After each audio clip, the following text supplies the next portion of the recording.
지금부터 3월 22일 주일 오후 가정예배를 시작하겠습니다. 다 같이 사도신경으로 신앙 고백하겠습니다. 나는 전능하신 아버지 하나님 천지의 창조주를 믿습니다. 나는 그의 유일하신 아들 우리 주 예수 그리스도를 믿습니다. 그는 성령으로 잉태되어 동정녀 마리아에게서 나시고 본디오 빌라도에게 고난을 받아 십자가에 못 박혀 죽으시고 장사된 지 사흘 만에 죽은 자 가운데서 다시 살아나셨으며 하늘에 오르시어 전능하신 아버지 하나님 우편에 앉아 계시다가 거기로부터 살아있는 자와 죽은 자를 심판하러 오십니다. 나는 성령을 믿으며 거룩한 공교회와 성도의 교제와 죄를 용서받는 것과 몸의 부활과 영생을 믿습니다. 아멘. 찬송가 357장 주 믿는 사람은 일어나. 다 같이 찬송하겠습니다. 찬송가 357장 주 믿는 사람 일어나 부르겠습니다.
이 시간 우리에게 주시는 하나님의 말씀을 봉독하겠습니다.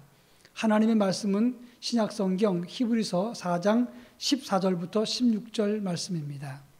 신약성경 히브리서 4장 14절로 16절 말씀입니다. 제가 하나님 말씀을 봉독하겠습니다.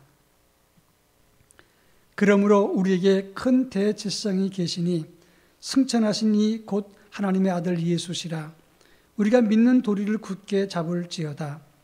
우리에게 있는 대제사장은 우리의 연약함을 동정하지 못하실 리가 아니요 모든 일에 우리와 똑같이 시험을 받으신 이로되 죄는 없으시니라.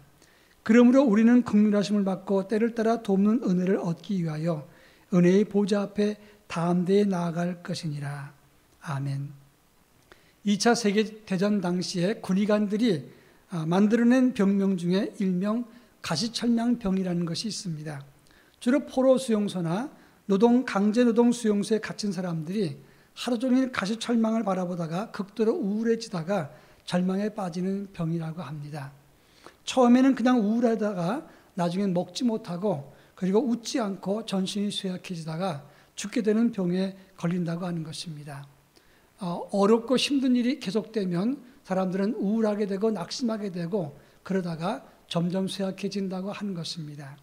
최근 코로나19가 장시간 지속되고 있습니다. 기쁘고 좋은 소식은 없고 경제적인 위기, 사망자와 확진자가 속출하고 사람들 간의 관계가 끊어져 버리고 말았습니다. 사람 모이는 곳에 가지 말라 이런 이야기를 많이 하니까 사람들이 많이 이렇게 말을 합니다. 우울증에 빠질 것 같다 이런 말을 하는 것입니다. 물 빠진 다음에 갯벌의 실체가 드러나는 것처럼 위기의 때에 우리 믿음의 실상이 드러난다고 하는 것입니다. 큰 믿음, 큰 사역도 중요하지만 위기의 때에 기본적인 믿음이 튼튼한 사람이 잘 흔들리지 않는다고 하는 것입니다. 오늘 본문 14절에 보면 믿는 도리를 굳게 잡을지어다 라고 말을 했는데 이 믿는 도리라고 하는 말은 호물로기아라는 단어를 씁니다. 이 말은 신앙 고백이라는 말로 해석이 되기도 하고 NIV 성경에 보면 우리가 고백하는 믿음이라고 해석했습니다. 우리가 평상시 가지고 있던 그 믿음의 고백을 굳게 붙잡고 담대하게 믿음으로 살라 이렇게 권고하고 있다고 하는 것입니다. 그러면 오늘 본문에서는 우리가 무엇을 붙잡고 살 것인가 설명해 주고 있습니다. 제일 먼저 14절 말씀을 다 같이 한번 읽어보겠습니다. 14절 그러므로 우리에게 큰 대제사장이 계시니 승천하신 이 곧 하나님의 아들 예수시라. 우리가 믿는 도리를 굳게 잡을지어다. 오늘 본문에 보면 승천하신 하나님의 아들 예수시라. 우리가 믿는 도리를 굳게 잡을지어다라고 했습니다.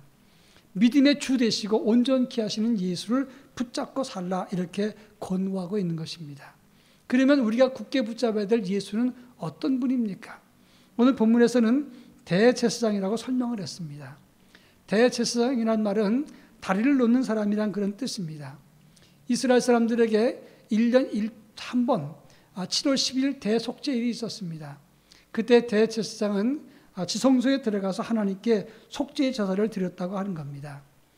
대제사장이 지성소에 들어갈 때는 제사장의 옷을 입고 가는데 양 어깨에 두 견대가 있고 가슴에 흉패를 붙이고 갑니다. 양쪽 어깨에는 6개씩 보석이 달려 있었고 가슴 흉패에는 12개의 보석이 달려 있었습니다.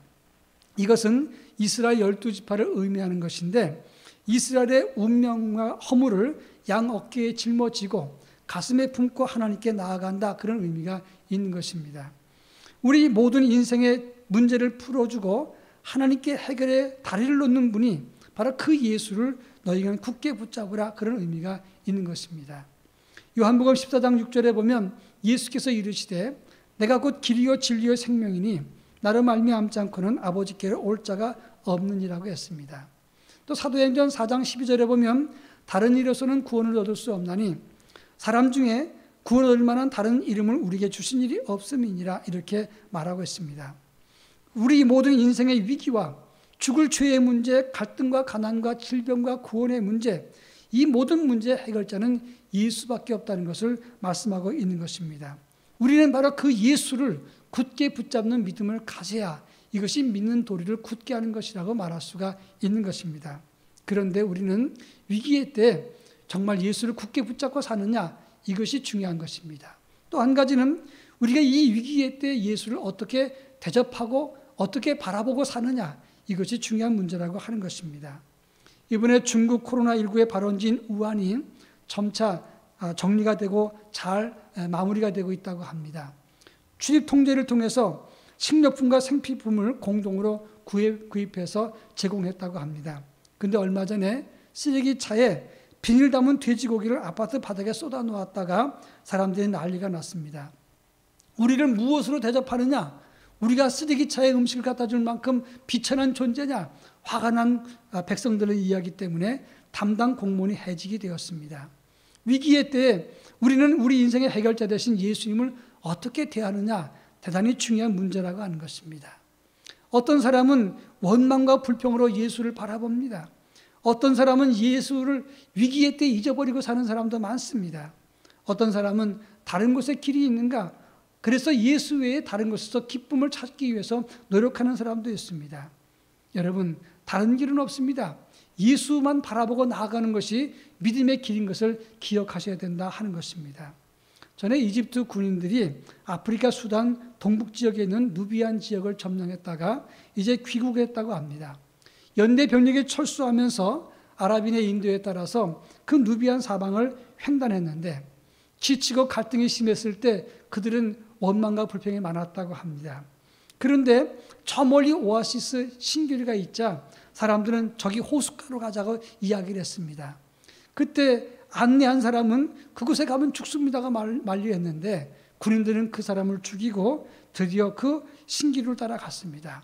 그들은 사막의 뜨거운 사막 밑에 얼굴을 묻고 몰살당했다고 합니다.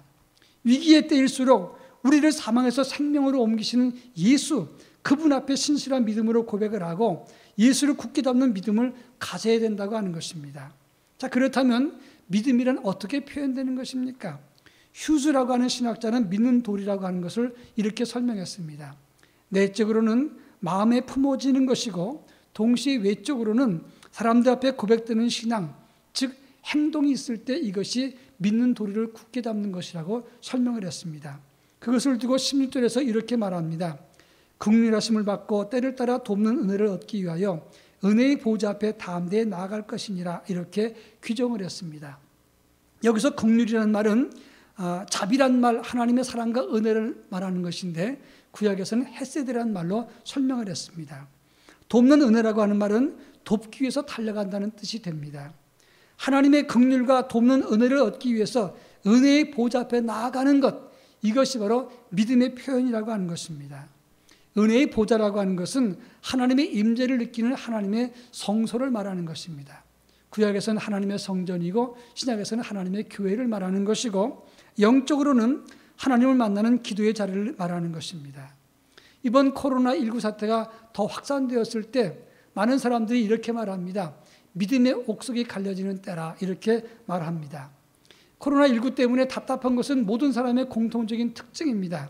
그러나 세상 사람들은 다닐 때, 놀 데가 없어서 답답하다고 말을 합니다.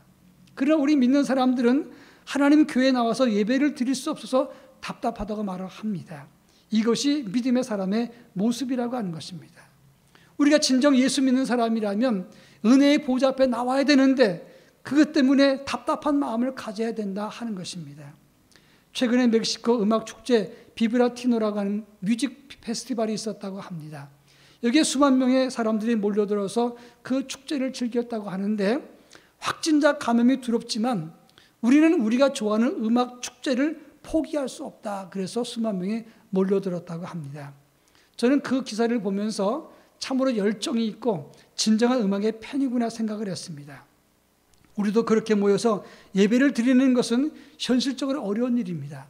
그러나 우리는 분명히 하나님의 은혜의 보좌 앞에 나아가는 믿음을 가져야 되는 것이고 어렵고 위기가 있고 힘들수록 하나님 만나는 성소에서 하나님을 향해서 나아가야 된다 하는 것입니다. 때때로 교회에서 일을 하다가 본당에서 기도하고 나오면서 스티커를 붙이는 교인들을 마주할 때마다 마음에 큰 감동과 함께 고마운 마음을 느끼게 됩니다. 시편 42편 1절이 생각납니다. 사슴이 시냇물을 찾기에 갈급함같이 내 영혼이 주를 찾기에 갈급합니다. 이렇게 말하는 시편 기자의 말씀이 떠오른다고 하는 겁니다. 여러분, 낙타는 심리 밖에 있는 물 냄새를 맡고 달려가고 코끼리는 5km 밖에 물 냄새를 맡고 나간다고 합니다. 우리가 믿는 사람이라면 예수 향기 때문에 예수 갈급해서 믿음으로 주 앞에 나아가는 그런 믿음을 가져야 되는 것이고 그 예수를 향해서 은혜의 보좌 앞에 나아가는 믿음을 갖는 것이 믿음의 도리를 굳게 붙잡는 것이라고 말할 수가 있을 것입니다. 이제 마지막으로 믿는 도리가 무엇입니까? 상 주시는 하나님 앞에 나아가는 믿음이 믿는 도리를 굳게 붙잡는 것이라고 말할 수가 있습니다.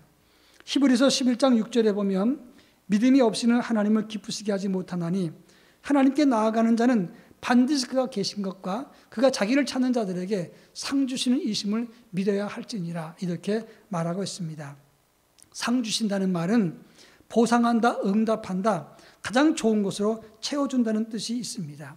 무슨 말입니까? 하나님이 자기를 찾는 자들을 들으시고 그리고 그들을 도우시고 가장 좋은 것으로 채워주신다는 약속의 말씀이 되는 것입니다. 복음성가 중에 하나님은 한 번도 나를 실망시킨 적이 없으시고라 그런 찬송이 있습니다.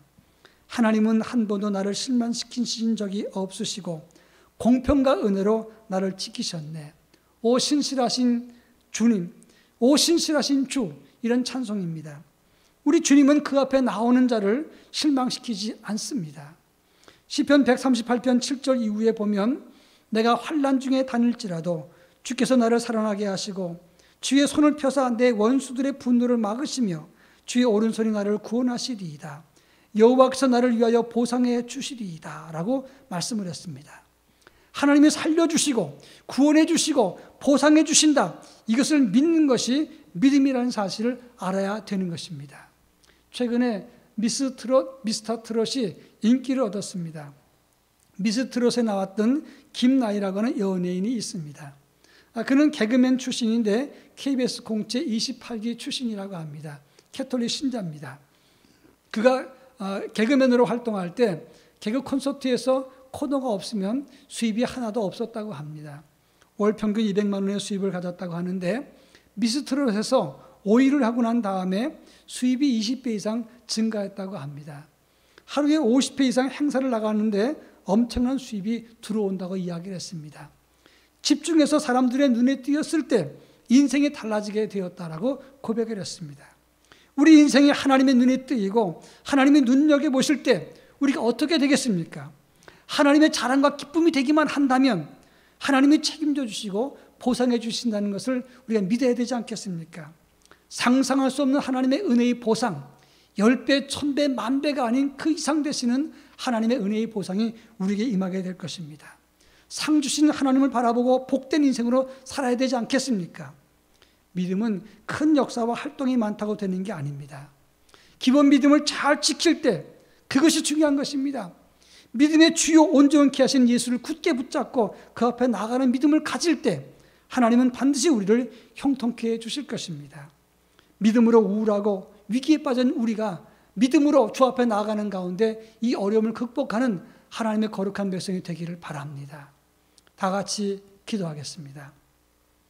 사랑 많으신 하나님 아버지, 코로나19 사태가 반복되고 지속되기 때문에 많은 사람들이 우울증에 빠지고 힘들어합니다. 하나님, 물 빠진 곳에 이 갯벌이 실체가 드러나는 것처럼 이 위기의 때에 우리의 믿음이 드러나는 것을 봅니다.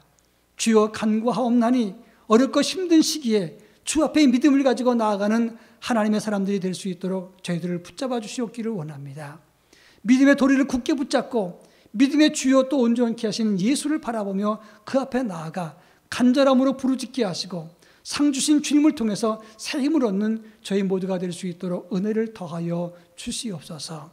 주여 이 위기를 믿음의 도리로 굳게 붙잡음으로 승리하고 이길 수 있도록 역사해 주시옵소서. 예수님의 이름으로 간절히 기도합니다. 아멘. 교회 소식을 알려드리겠습니다. 코로나19 때문에 우리 모두 답답하고 우울한 시간을 보낼 줄 압니다. 여러분 모두 어렵고 힘들지만 믿음으로 잘 극복할 수 있기를 바랍니다. 힘들고 어려운 중에서도 주님을 찾고 주 앞에 믿음의 도리를 지키는 여러분들이 곧 확실한 믿음의 사람이고 승리자인 것입니다. 모두 힘낼 수 있기를 바랍니다. 교회 소식을 알려드립니다. 내일서부터 우리 교회는 사순절 10분 말씀 묵상 시간을 갖겠습니다. 여러분들에게 홈페이지나 유튜브 영상으로 제공하겠는데 가정에서 새벽 기도를 하시는 분이나 또 사순절 개인 큐티를 하실 때 사용해 주시면 감사하겠습니다. 그리고 고난주간 특별 새벽 기도는 4월 6일 월요일서부터 12일 부활주일까지 매일 오전 5시 본당에서 실시되겠습니다. 많이 참여해 주시고 아직 코로나가 끝나지 않았기 때문에 전원 마스크를 착용하시고 참석해 주시면 감사하겠습니다. 그리고 다음 주에 재직수련회 인터넷 강의를 실시할까 합니다. 요즘 학생들이 인강이라고 하는 말을 많이 쓰는데 우리도 인강을 하겠습니다. 재직뿐만 아니라 교우 여러분도 들으시면 됩니다. 다음 주일 오후 예배 때 그리스도인의 수덕 7극 대전이라는 내용으로 성도들의 인성과 믿음에 관한 말씀을 드릴 것이고 4월 5일 주일은 그리스도인의 대화와 아름다운 관계 형성이라는 그런 내용으로 이 재직들에게 인터넷 강의 인강을 실시하겠습니다. 많이 참여해 주시고 많이 홍보해 주시기를 부탁드리겠습니다. 다른 광고는 주보를 참고해 주시기를 바랍니다. 찬송가 546장 주님 약속하신 말씀 위에서 찬송하겠습니다. 찬송가 546장 주님 약속하신 말씀 위에서 다 같이 찬송하겠습니다.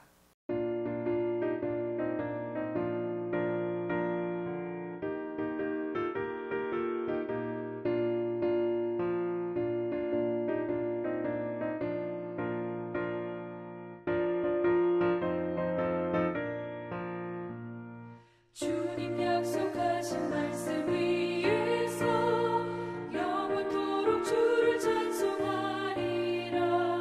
소리 높여 주께 영광 돌리며 약속 믿고 굳게 서리라. 약속 믿고 굳게 서리.